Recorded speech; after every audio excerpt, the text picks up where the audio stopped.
जी गुरजीत भाई, please start कीजिए। Thank you अनुज भाई, thank you for your service. नमस्कार दोस्तों, मेरा नाम गुरजीत, मैं एक शराबी। हाय और गुरजीत हाय भाई, गुड गुरजीत इवनिंग। भाई। हाय गुरजीत पाजी, नमस्कार। नमस्कार भैया, one day at a time. नमस्कार दिनेश भाई, गुड इवनिंग एवरीवन। दोस्तों, मेरा नाम गुरजीत, मैं एक शराबी, और ईश्वर की दया को स्वीकार करते हुए अपने स्पॉन्सर के मार्गदर्शन आप सभी के साथ, अपने इस फैलोशिप के साथ और 12 कदमों का सुंदर कार्यक्रम की वजह से आज फिर आपके पहले जहरीले घूट से दूर हूँ। कोई इच्छा नहीं हो रही, एक एक दिन करके ठीक हो रहा हूँ। दोस्तों, जैसे अनिल भाई ने बताया, मेरा होम ग्रुप है प्रयास ग्रुप मोहाली। ये मेरा फिजिकल होम ग्रुप है, और मेरा जो ऑनलाइन होम ग्रुप है वो है pink city online group India. और मेरे स्पॉन्सर हैं जिनके साथ मैंने इन 12 कदमों का अध्ययन किया और इनको अपने जीवन में अपनाने का प्रयत्न कर रहा हूँ, और एक एक दिन करके ठीक हो रहा हूँ। सबसे पहले अनुज भाई और हेल्पिंग हैंड ग्रुप भाविन भाई, आपका बहुत बहुत धन्यवाद, जिन्होंने मुझे आज सेवा का मौका दिया।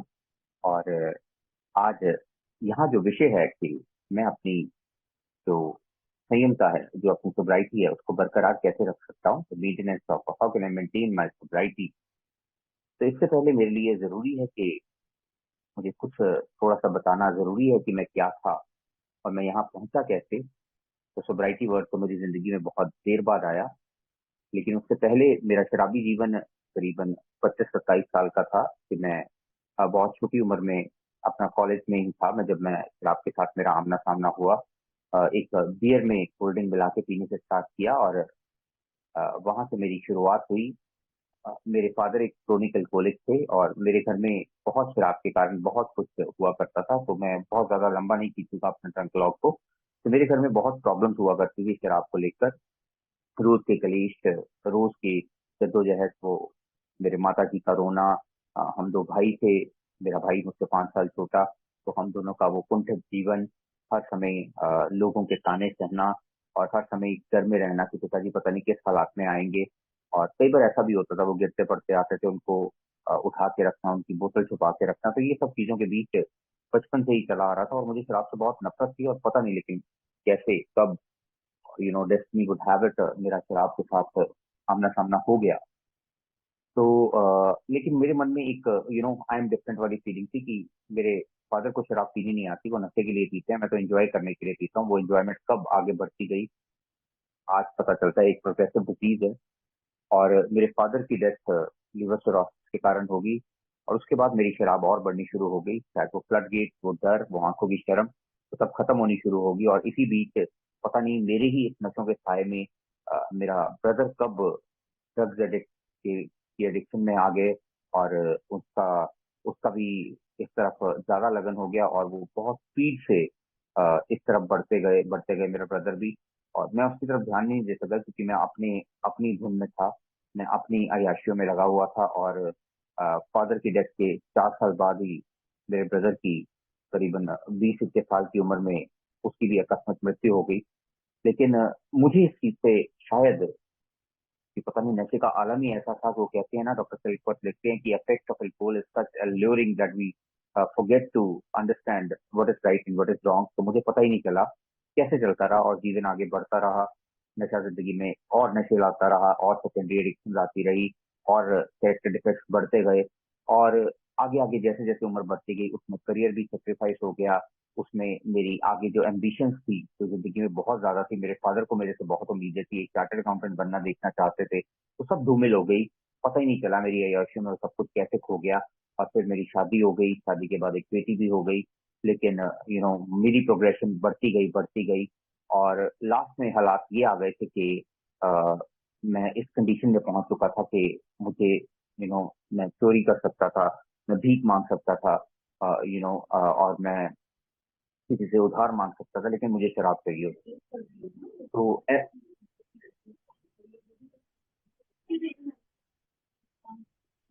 राज भाई प्लीज अपना माइक म्यूट। हाँ। तो मुझे मुझे शराब चाहिए थी, मुझे किसी भी तरीके से शराब चाहिए थी, मुझे कैसे भी शराब चाहिए थी। तो मुझे मेरी मेरी प्रोग्रेशन बढ़ती जा रही थी, और फिर हालात ऐसे आ गए थे 2018-19 तक पहुंचते पहुंचते कि मैं मरने की कगार पे आ चुका था। बड़ी बार दवाइयां भी ली, बड़ी बार मॉरल सिचुएशंस भी हुई, बड़ी बार पंडित, गुरुद्वारे और मस्जिदों पे मत्थे भी टेके।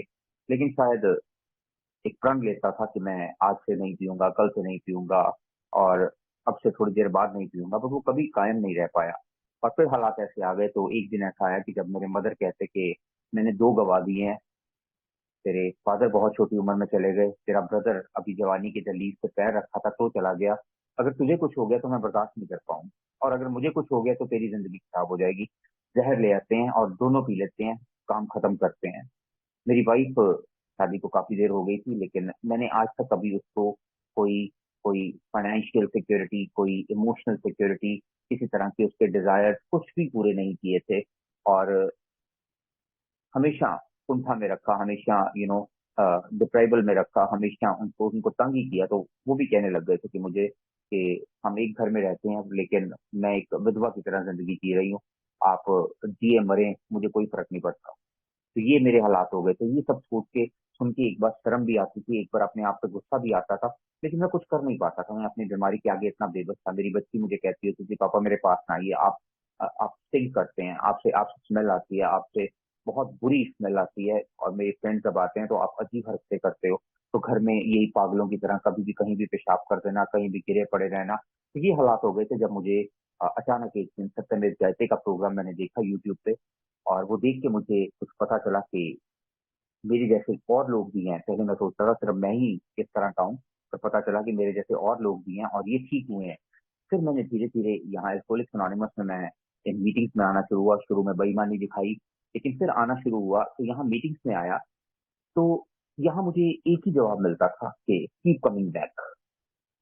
तो शराब तो हट गई थी, एक एक दिन करके कुछ कुछ ठीक होना शुरू हो गया था। लेकिन फिर मैं उनको बताता था, किसी को अगर मैं फोन करके बताता था या किसी को बताता था कि मेरा जी एक्स्ट्रा मैरिटल अफेयर्स हैं, मेरी मेरी सेकेंडरी एडिक्शन है, मुझे मुझे मुझे डर लगता है, मुझे फाइनेंशियल इनसिक्योरिटी है, तो मुझे एक ही जवाब मिलता था, कीप कमिंग बैक। मुझे समझ नहीं आ रहा था यार ये क्या है कीप कमिंग बैक। आ तो रहा हूँ, लेकिन एक शराब छूटी है, कुछ हो नहीं रहा, इसके अलावा कुछ नहीं हो रहा।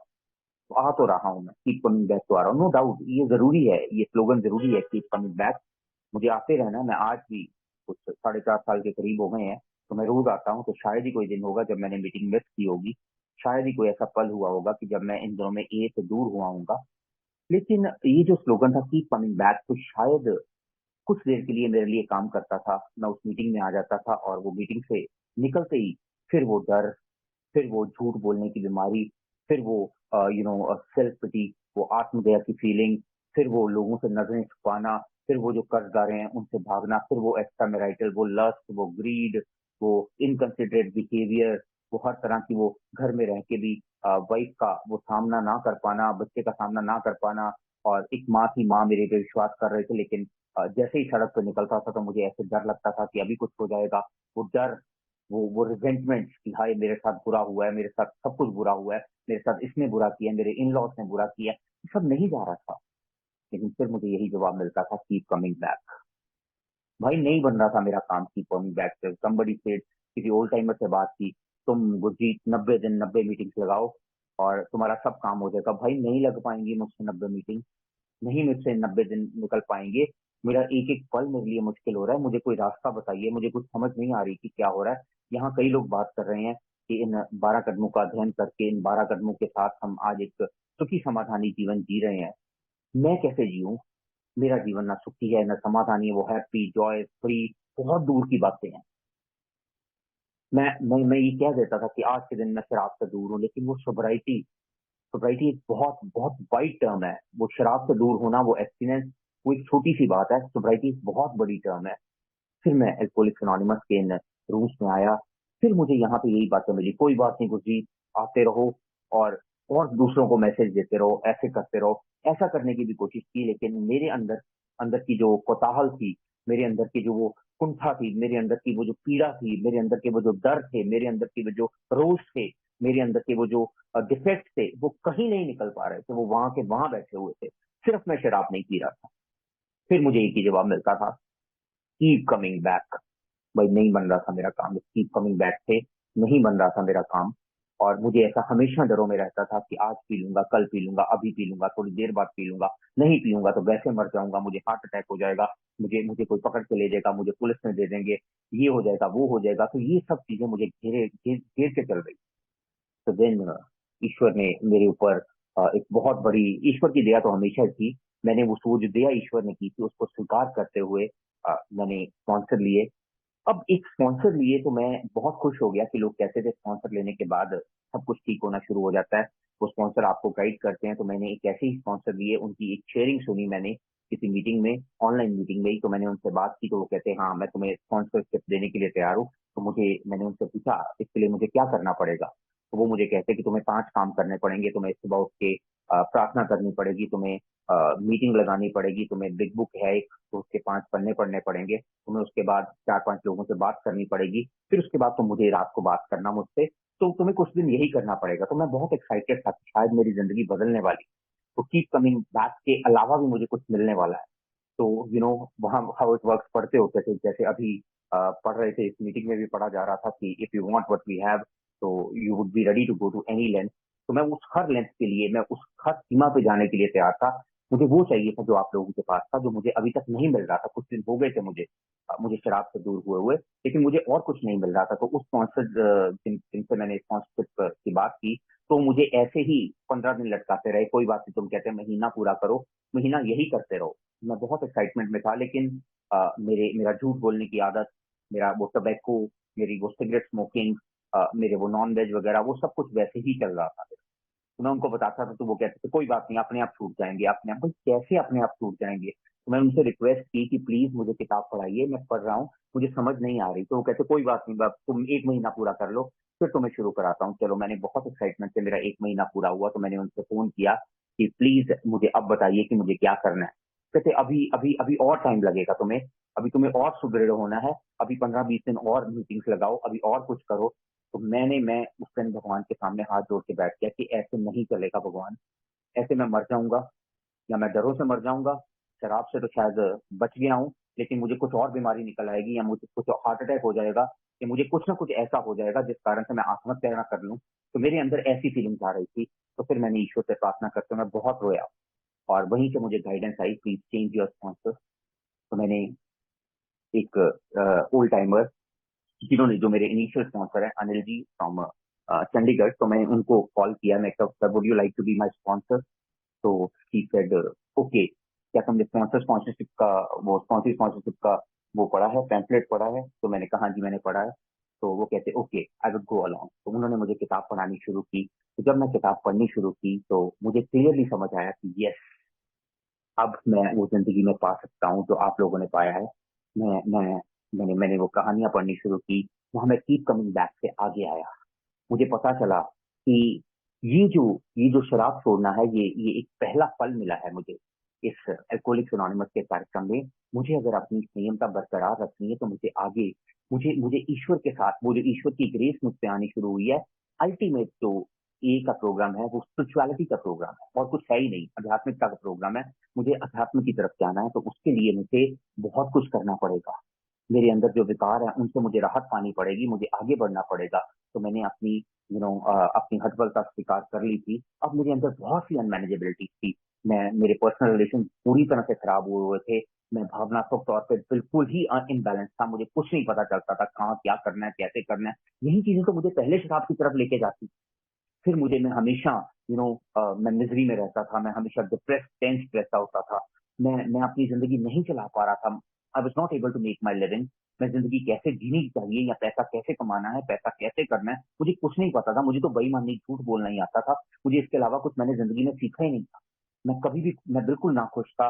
मेरे अंदर बिल्कुल यूजलेसनेस की फीलिंग थी। मैं डरों से घिरा हुआ था। मैं खुद की मदद नहीं कर पा रहा था, तो मैं किसी की मदद क्या करूं?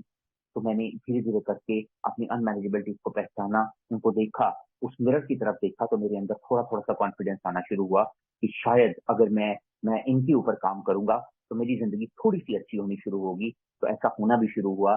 मैंने मैंने I started believing in a power greater than myself. ईश्वर को तो मानता था, ईश्वर की माननी शुरू की। I became willing to believe. मेरे अंदर इच्छुकता जागी कि मैं विश्वास करूं कि कुछ शक्ति, ये मेरा पागलपन, ये मेरे दिमाग का जो सनक है, ये मेरे डर है, ये जो मेरी घृणा की भावना है, जो मेरे रोष हैं, जो मेरे सेक्सुअल मिसकंडक्ट हैं, जो मेरी इनकंसिडरेट बिहेवियर है, इन सबको दूर करेंगे। फिर मैंने वो फैसला लिया कि मैं अपनी जिंदगी और अपनी इच्छा अपने समझ के ईश्वर के हवाले करता हूँ। तो ऐसा जब मैंने करना शुरू किया तो मुझे ऐसे लगा कि वाकई कुछ चीज वो जो कीप कमिंग बैक, वो जो 90 डेज 90 मीटिंग, उससे आगे निकल आ रहा है। क्योंकि शायद ये स्लोगन इनिशियली, ये one day at a time, ये फॉल्ट का कार्यक्रम, ये काम कर रहा था, ये करेगा, ये शायद नो डाउट, ये कीप कमिंग बैक मुझे सारी जिंदगी फॉलो करना है। लेकिन क्या यही एक प्रोग्राम है, यही चाहिए मुझे वो सोब्राइटी को मेंटेन करने के लिए? तो शायद इसका जवाब होगा कि नहीं, आगे भी है, कार्यक्रम आगे भी है। तो मैं तीसरे कदम के बाद इमीडिएटली मुझे एक्शन में आना था। मुझे अपनी वो इन्वेंट्री लिखी जब मैंने, तो वहां मुझे पता चला कि यार सारी दुनिया को मैं गलत कहता था। भाई गुरजीत बेचारा, गुरजीत के साथ उसकी वाइफ ने बुरा किया, गुरजीत के साथ उसके पिताजी बुरा करके गए, गुरजीत के साथ समाज ने बुरा किया, गुरजीत के साथ इन लॉज ने बुरा किया, गुरजीत के साथ मोहल्ले वालों ने, उसके दोस्तों ने, सबने छोड़ दिया। फिर गुरजीत ने ये देखा कि क्या सभी पागल हैं यार, सभी ऐसे हैं? नहीं, गुरजीत में भी तो गलतियां होंगी, गुरजीत ने भी तो वो रिजेंटमेंट जो पाल के रखी हुई है, वो किसी कारण से ही होंगी। जो दूसरों ने उसको दुत्कारा, तो कहीं ना कहीं उसने ही ऐसा कुछ कुक किया होगा जो उसको सर्व किया गया।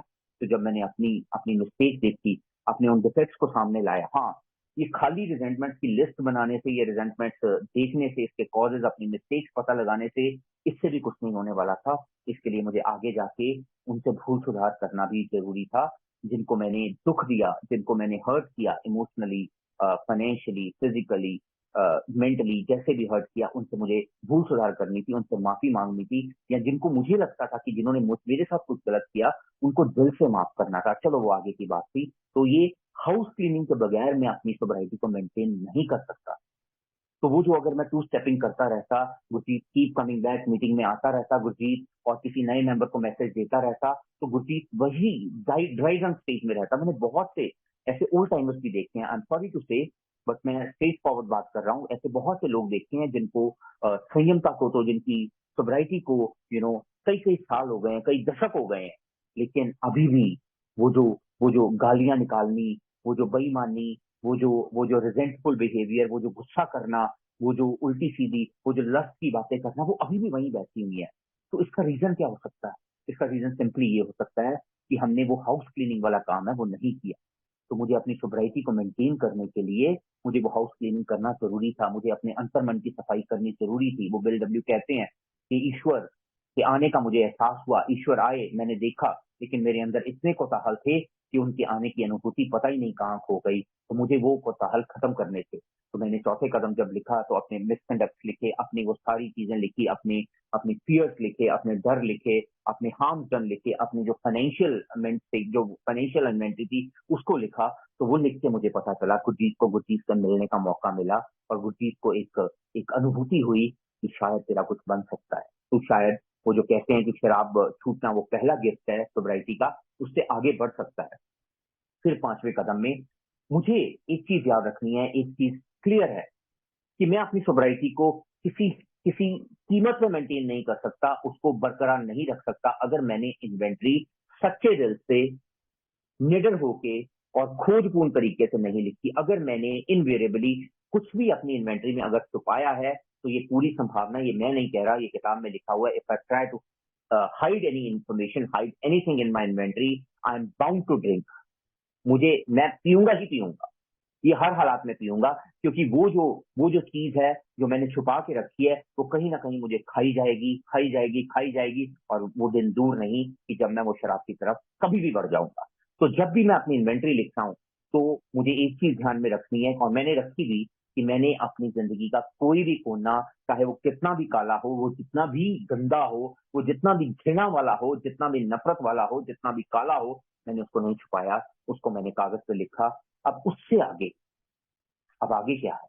अब पांचवें कदम करना जरूरी है। अगर मैं ये सोच के बैठ जाता कि हाँ भाई गुरजीत, तूने मान लिया कि तूने इन इन लोगों के साथ गलत किया, इन इन चीजों से तुझे डर है, ये अब ठीक हो सकता है, तो इसके साथ सेक्सुअल मिसकंडक्ट किया, तूने मान तो लिया, तूने ईश्वर के सामने स्वीकार तो कर लिया, तो अब तो कोई जरूरत नहीं किसी को बताने की। तो मैं सेल्फ जस्टिफिकेशन देता रहता हूँ, बहुत जगह पे मैं अपने आप को ठीक बताता रहता हूँ, और मैं पांचवा कदम नहीं करता। मैं अपनी सोब्राइटी को मेंटेन नहीं रख सकता। मेरी सोब्राइटी हर समय खतरे में रहेगी। मैं कभी भी शराब पी लूंगा, क्योंकि वो गिल्ट अभी भी मेरे मन में है। वो कहते होते हैं ना, कि वो एक कहावत है ना, लेडीज के पेट में दर्द होने लग जाता है जब तक वो बात, अगर जो उनको पता है ना, वो किसी और को बता ना दें, तो तब तक उनके पेट में दर्द होता रहता है। तो यही हाल मेरा एक शराबी का है, कि जब तक वो मैं जो भी अपनी इन्वेंट्री लिखी है वो मैं जब तक अपने स्पॉन्सर से साझा नहीं कर लेता तब तक शायद वो चीजें मुझे तंग करती रहेंगी। और जब मैंने ऐसा किया तो मुझे एक सुंदर अनुभूति हुई। वो कहते हैं ना कि स्पिरिचुअल एक्सपीरियंस, वो जो आध्यात्मिक अनुभव है उसकी शुरुआत 5वें कदम से होती है। तो वो मुझे होनी शुरू हुई। मुझे लगा कि हाँ गुरजीत तू आगे बढ़ रहा है, एक स्पिरिचुअल राह पे आगे बढ़ रहा है। और वो करते करते मैंने बहुत सारे डिफेक्ट निकाले। छठा सातवां कदम जो मेरा है कि जो मैं I became entirely ready to have God remove all my defects of character. तो गुरजीत तूने निकाल तो दिए, तेरे को पता चल गया तू झूठा है, तू लालची है, तू मक्कार है, तू लापरवाह है, तू काम वासना से लिप्त है, तू तू बेईमान है, तू मतलबी है। तुझे ये सब कुछ पता तो चल गया है, पर उन्हें इसका किया क्या? तुझे अपना रोग पता लग गए, तुझे यहाँ रोग है, तुझे यहाँ फोड़िया है, तुझे यहाँ पिंसी है, तुझे यहाँ ट्यूमर है, तुझे ये है, पर are you doing something for that?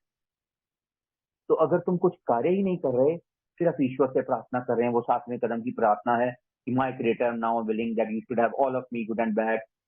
I request you to remove all the defects from my character that stand in the way of my usefulness to you and my fellows। अगर मैं सिर्फ प्रार्थना करता हूँ कि ईश्वर मुझसे ये सब कुछ ले लो, और मैं उनको हटाने की कोई चेष्टा नहीं करता।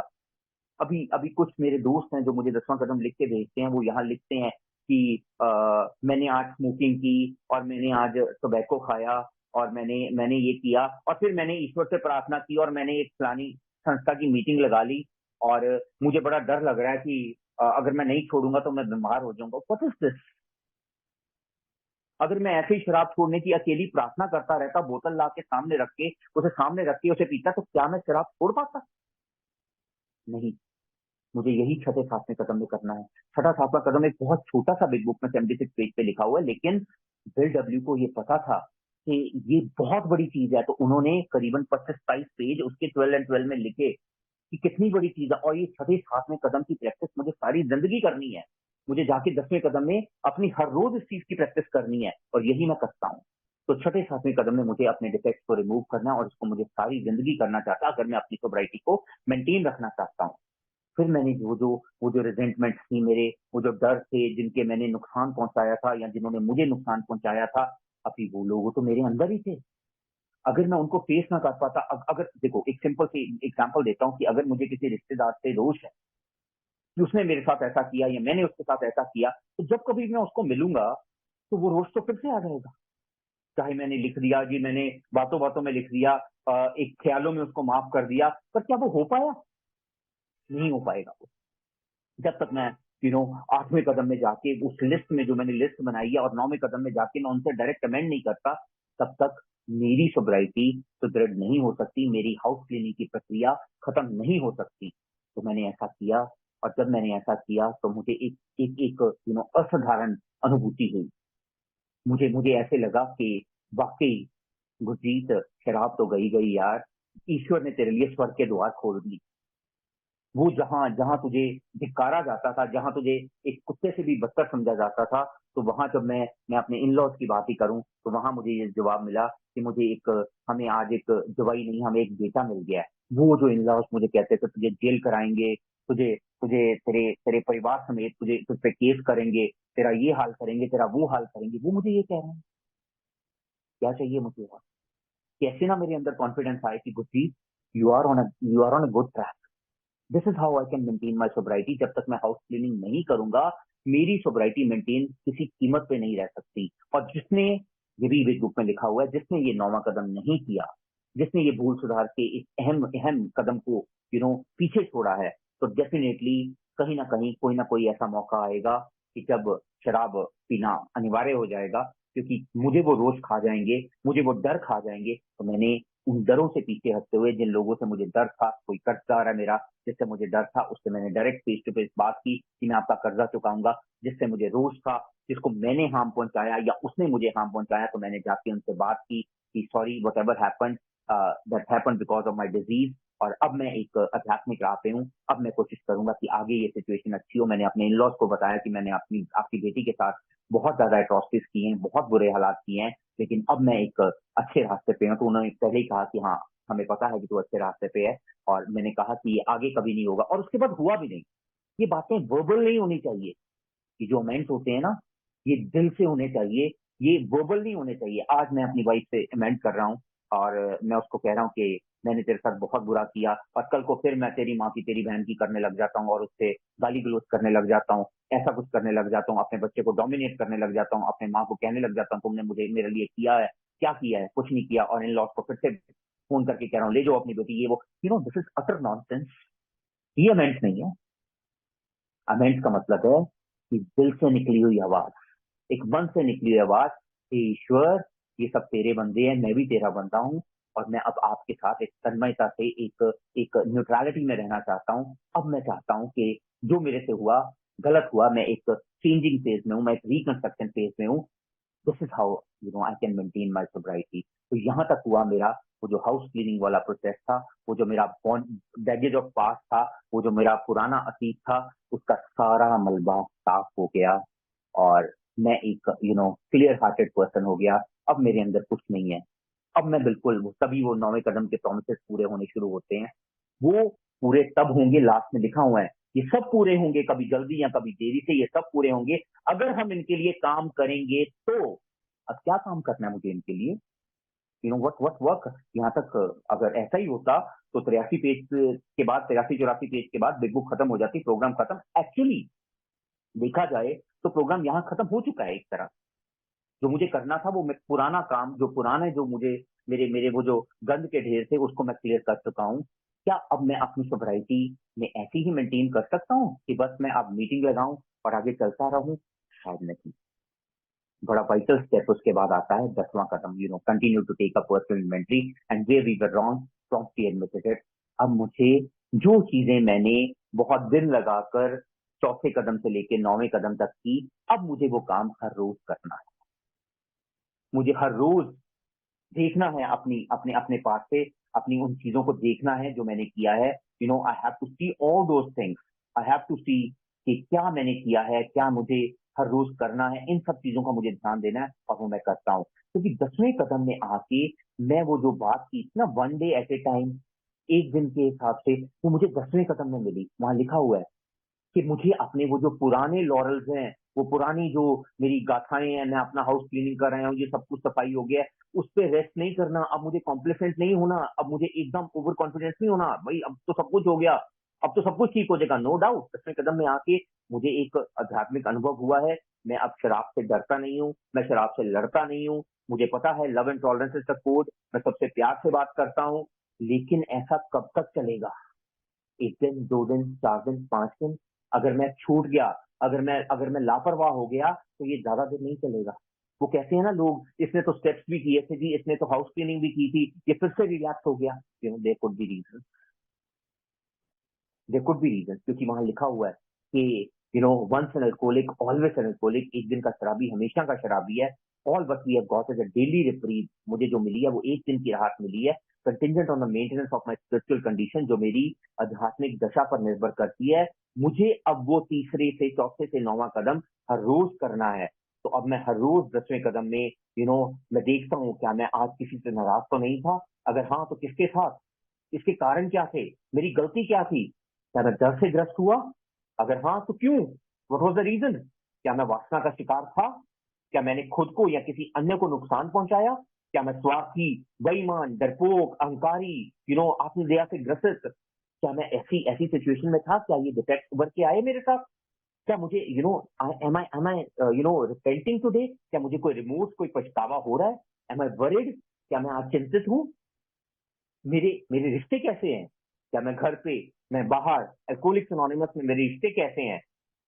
ये तो हो गया कि सब कुछ बुरा या कुछ हुआ, मुझे अच्छा भी लिखना है, अच्छा भी देखना है मुझे। क्या मैंने आज कुछ अच्छा किया? क्या किसी के लिए मददगार हुआ? क्या अपनी फैमिली के लिए कुछ किया? किसी बाहर वाले के लिए कुछ किया? अपने बच्चे के लिए, अपनी बीवी के लिए, अपनी वाइफ के लिए, अपने कोलीग्स के लिए, अपने ए मेंबर्स के लिए, किसी आउटसाइडर, किसी नीडी की मैंने हेल्प की जो मैं कर सकता था? अगर किया तो मुझे लिखना है ये। Did I pray today? क्या आज मैंने प्रार्थना की? क्या आज मैं ध्यान में रहा? क्या मैंने आज कोई ए में कोई सर्विंग या कोई मीटिंग की? क्या मुझे किसी को माफ करना है या किसी से माफी मांगनी है? क्या अगर मुझे किसी से बात करना जरूरी था, क्या मैंने की या नहीं की? जो मेरे दोष उभर के आ जाए, क्या मैंने उसको हटाने के लिए आज कुछ किया?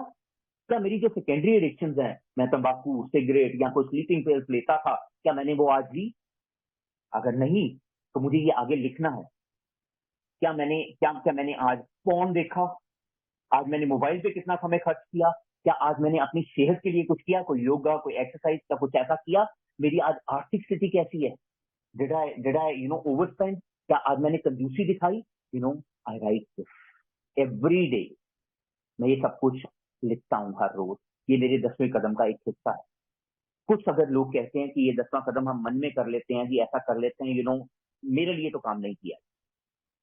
मुझे 10वां कदम हर रोज लिखना है। अगर मुझे प्रोग्राम में बने रहना है तो मुझे वो 10वां कदम लिखना है, और मैं वो हर रोज अपने स्पॉन्सर के साथ शेयर करता हूँ, इररिस्पेक्टिव ऑफ द फैक्ट क्या जवाब आता है क्या नहीं आता। मेरी तरफ से वो चला गया, एंड होपफुली मुझे जवाब भी आ जाए।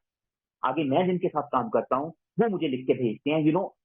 देखो, दुनिया में बहुत से there are every type of people. कोई कहते हैं मेंटेनेंस ऑफ सोब्राइटी के लिए आपको मीटिंग में आते रहना है, आपको दूसरे बंदे को मैसेज देते रहना है, होगा शायद, लेकिन सॉरी, मुझे ये तरीका नहीं आता। मुझे एक ही तरीका आता है जो मेरे स्पॉन्सर ने समझाया, वो था 12 कदम का अध्ययन और उनका अपने जीवन में उसको पालन करना, उसको अपने जीवन में अपनाना, जो मैं करता आ रहा हूँ।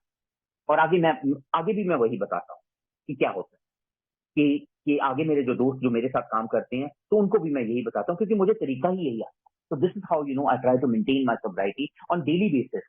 आज मैं एक दिहाड़ीदार बनाऊं, आज मैं one day at a time के उस पर्टिकुलर पथ पे पहुंचाऊं। आज मैं कह सकता हूँ गुड्डी, आज के दिन कुछ ठीक रहा, आज के दिन मैं हैप्पी जॉय कर रही हूँ, आज मैं हंसती यहाँ शेयरिंग कर रहा हूँ, मैं कुछ बनावटी शेयरिंग नहीं कर रहा, मैं कुछ स्क्रिप्टेड शेयरिंग नहीं कर रहा, जो मेरे मन में आ रहा है वो बोल रहा हूँ, और मन में वही आता है जो मैं करता हूँ। और फिर जब ऐसा करने के बाद मैं रात को आराम से जब बैठता हूँ अपने समझ के ईश्वर के साथ, मैं एक बातचीत, एक एक एक रेपोर्ट करना शुरू करता हूँ, तो मुझे एक एहसास होता है कि मैं कुछ बता रहा हूँ और वो मुझे कुछ डायरेक्शन दे रहे हैं, मुझे ऐसी डायरेक्शन मिलती हैं। This is how I try to maintain my society. यही काम खत्म नहीं हुआ, यहाँ तक तो मैं अपने तक सीमित रह गया। अब मुझे जो मिला है वो मुझे आगे पहुंचाना करना है। मेरा 12वां कदम करता है कि ये जो मुझे आध्यात्मिक जागृति इन 11 कदमों के उपरांत हुई है, इनको मुझे अपने जीवन में अपनाना है। मुझे पल पल देखना है कहाँ मेरा कोई डिफेक्ट उभर के आ रहा है, उसके लिए मुझे क्या करना था मैंने नहीं किया, जो क्या करना चाहिए था तो मैं करूँ, ये मैं करने की कोशिश करता हूँ। नो डाउट कभी फिसलता हूँ, हर रोज जिंदगी एक जैसी नहीं रहती। हाँ, रही बात पैसा, तो मैं अपनी फाइनेंशियल के लिए मुझे ध्यान रखना है। मैंने अपनी मेडिकल इंश्योरेंस कराई है, मैं अपनी रिस्पॉन्सिबिलिटीज ध्यान से करता हूँ, मैं फालतू खर्चा नहीं करता। मैं पागलों की तरह जहाँ 100 की जरूरत है वहाँ 100 ही लगाता हूँ। जहाँ मुझे स्कूटर चाहिए मैं कार के लिए नहीं भागता। मेरा मोबाइल से काम चल रहा है, मैं लैपटॉप के लिए नहीं भागता। मुझे आगे का देखना है। मैं अगर मेरी फैमिली भी स्पेंड है, वो ज्यादा खर्चा करने की कोशिश करते हैं, तो मैं उनको मना करता हूँ, भाई मेरे रिसोर्सेज इतने हैं, मैं चद्दर देख के पैर पसारता हूँ, मैं पागलों की तरह अब दिखावा नहीं करता। This is how I try to maintain my sobriety. ये सब कुछ करने की कोशिश करता हूँ, और मैं हर रोज जब भगवान से रात को जब मैं प्रार्थना करके सोता हूँ तो एक अच्छी नींद आती है यार। I sleep like a child. तो मैं मटेरियल के पीछे ज्यादा नहीं भागता, जितना मुझे चाहिए उतना, वो 63 पेज पे लिखा है ना, God will provide me what I need, I have to stay close to him and do his work well. ये करने की कोशिश करता हूँ। फिर 12वें कदम के रूप में इन प्रिंसिपल्स को अपनी जिंदगी में अपनाता हूँ। आगे जो मुझे मिला है वो आगे पास ऑन करने की कोशिश करता हूँ। तो यही बिल डब्ल्यू ने लिखा हुआ है। यहाँ कई लोग ये आई एम सॉरी टू से, कई लोग ये कहते हैं ये सुजेस्टिव स्टेप्स हैं जी। तो बिल डब्ल्यू ने 12/12 में लिखा है कि जो एल्कोहलिक्स एनोनिमस सदस्य इन 12 कदम को नहीं करता या अपने जीवन में नहीं अपनाता, तो वो अपना डेथ वारंट खुद लिखता है। ही साइंस हिज डेथ वारंट। उसका डेथ वारंट कोई जज नहीं लिख के भेजता, कोई डीसी नहीं लिख के भेजता। जो इन 12 कदमों का अध्ययन नहीं करता वो अपने डेथ वारंट पे खुद साइन करता है। ये मैं नहीं कह रहा, ये बिल डब्ल्यू ने 12/12 में लिखा है। और मुझे पता है कि मैं जब ऐसा नहीं करूंगा तो डेफिनेटली डेथ वारंट मेरा क्या है, कि मैं कभी ना कभी शराब की तरफ जाऊंगा, और शराब पीना मतलब अपने जीवन का अंत करना। तो आज की जिंदगी ऐसी है, आज भी प्रॉब्लम्स आ रही हैं, आज आज भी कुछ ना कुछ अड़चने आती हैं, आज भी रोज अपने वर्क प्लेस पे कुछ ना कुछ कंफ्लिक्ट आते हैं, आज भी कुछ फाइनेंशियल मैटर्स ऐसे होते हैं जिनको सॉल्व नहीं कर पाता, आज भी वाइफ के साथ कुछ कंफ्लिक्ट होते हैं, बच्चे के साथ कंफ्लिक्ट होते हैं, लेकिन आज उनको टूल नहीं देता, उनसे भागता नहीं हूँ, उन पे अपने आप को ओवर पावर करने की कोशिश नहीं करता। रिएक्ट करने की बजाय रिस्पॉन्ड करने की कोशिश करता हूँ। हाँ, कभी कभी to err is human, to forgive is God. कभी कभी मुझसे कुछ गलत निकल भी जाता है, पर उसको रियलाइज करता हूँ, ट्रिपल ए को फॉलो करता हूँ। आई आई एम अवेयर कि मैंने आज क्या गलत कहा, मैं उसके लिए अवेयर रहता हूँ। उसके बाद मैं उसे एक्सेप्ट करता हूँ, इसे मैं ट्रिपल ए फॉर्मूला कहता हूँ, उसे एक्सेप्ट करता हूँ और उसके ऊपर एक्शन लेता हूँ कि मुझे क्या करना चाहिए था जो मैंने नहीं किया, या मुझे क्या नहीं करना चाहिए था जो मैंने कर दिया, वो मैं आगे से रिपीट ना करूँ। इस तरह से I am trying to maintain my sobriety. और आज मैं कह सकता हूँ कि ये एल्कोहलिक्स एनोनिमस के प्रोग्राम की देन है कि मुझे सोब्राइटी के मायने पता चले हैं, मुझे सोब्राइटी का असली मकसद है वो पता चला है। मुझे शराब से दूर होना तो एक पहला फल मिला था। उसके बाद पता नहीं, अगर मैं सिगरेट पीता रहता, मैं तंबाकू खाता रहता, तो पता नहीं और किसी बीमारी से मर जाता। ईश्वर ने सब कुछ ले लिया मुझसे, क्योंकि मैं तैयार था। सिर्फ तैयार ही नहीं था, मैंने ईश्वर से कोऑपरेट किया। मैं अपना छठा सातवां कदम की कोशिश करता हूँ। जो मेरा डिफेक्ट निकल के आता है उस पे मैं सुबह कहता हूँ कि सपोज खर्चा बहुत हो रहा था, तो मैं रोज कल्पने लग गया था यार खर्चा बहुत हो रहा है, तो मैं आज सुबह ईश्वर से प्रार्थना करता हूँ कि ईश्वर मैं क्रिबिंग ना करूं, आप दे रहे हैं तो ही मैं खर्च पा रहा हूँ, मैं रिएक्शन ना करूं, मैं किसी तरह की रिजेंटमेंट ना पालूं। आज के दिन मैं इन तीनों चीजों का ख्याल रखूं। तो ऐसे छोटे छोटे डिफेक्ट्स जो हैं इनको पकड़ के रखता हूँ, क्योंकि बड़ा डिफेक्ट था वो शराब वाला, वो सिगरेट वाला, वो छूट गया। अब ये छोटे छोटे कब बड़े बन जाए मुझे नहीं पता, कि कब मेरी सोब्राइटी में बाधा बन जाए मुझे नहीं पता।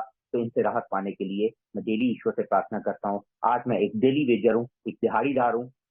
All what I get is a daily reprieve for the maintenance of my sobriety. वो मेंटेन तभी हो पाती है जब मेरी आध्यात्मिक दशा ठीक रहती है, उसको ठीक रखने की कोशिश करता हूँ।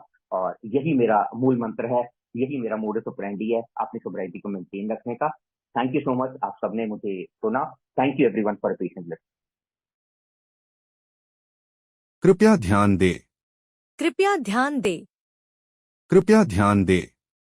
अगर किसी भाई या बहन को शराब के मामले में समस्या हो या शराब छोड़ना हो तो कृपया संपर्क करें जीएसओ इंडिया, मतलब ये वेबसाइट पर संपर्क करें www.agsoindia.org और अपने आसपास AA मीटिंग ढूंढने के लिए यह वेबसाइट पर जाएं www.aa.org/findaa। धन्यवाद।